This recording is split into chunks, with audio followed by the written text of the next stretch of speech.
Saya ulang, terima kasih waktu yang diberikan.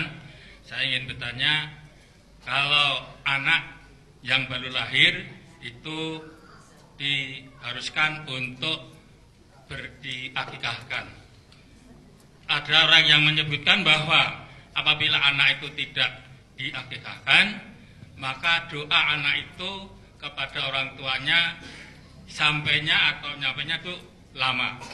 Oleh karena itu, meskipun sudah dewasa, sebaiknya anak tersebut diakikahkan. Demikian pertanyaan saya. Terima kasih. Baik, ini bagus pertanyaannya. Apakah ada kaitan antara akikah dengan doa? Khususnya, apakah orang yang diakikahkan atau tidak diakikahkan? Apakah orang yang tidak diakikahkan doanya akan terhambat, dalam arti tidak dikabulkan oleh Allah Subhanahu wa taala? Ini tidak benar karena bertentangan dengan keterangan Al-Qur'an dan Sunnah. Satu, tidak ada dalilnya di Quran, tidak ada dalilnya di hadis, dan tidak ada kaitan khusus antara akikah dengan terkabulnya doa.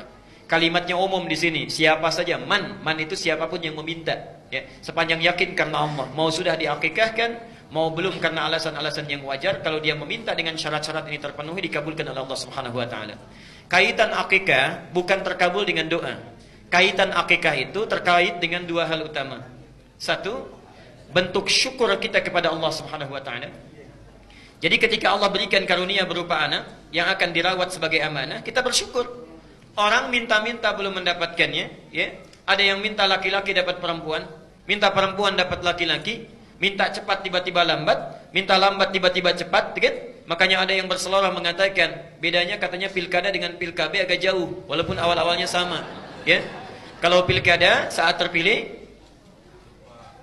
apa namanya? Baik saat terpilih, ingat, gitu kan? Saat terpilih, ingat. Tapi kalau pilkabe, siap-siap pun, ya. Kemudian apa namanya, bisa jadi. Kalau pilkada itu lupa jadi, gitu kan? Baik, lupa, jadi lupa. Mohon maaf, kalau pilkada jadi lupa, setelah dipilih lupa, ya. Tapi kalau pilkabe lupa pun jadi, kata para ulama itu. Nah, kaitannya itu satu dengan syukur. Jadi setelah Allah berikan, orang lain belum dapat, kita dapat, syukuri itu. Ada akikah. Ya. Kemudian yang kedua, ini yang paling penting. Akikah itu dari kata akqa. Apa itu akqa? Akqa itu sesuatu yang dibelah, dipotong. Jadi kalau saya misalnya pegang spidol, saya belah dua begini, dipotong, itu akqa.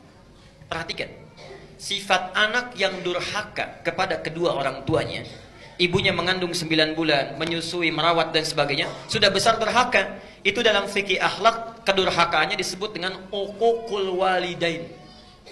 Uquq itu terpotong kasih sayang kedua orang tua, seakan-akan perhatiannya dipatahkan di tengah jalan. Bukankah ibu merasa kecewa kalau ada anak durhaka?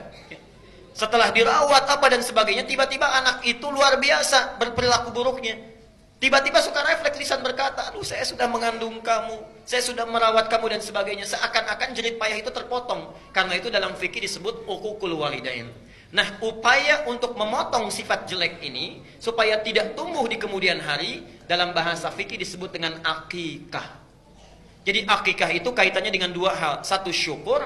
Yang kedua, permohonan doa kepada Allah. Dengan ikhtiar ini memohon supaya sifat-sifat hewaninya itu dipotong lebih dini supaya tidak tumbuh dan mudah diarahkan di masa yang akan datang. Jelas ya?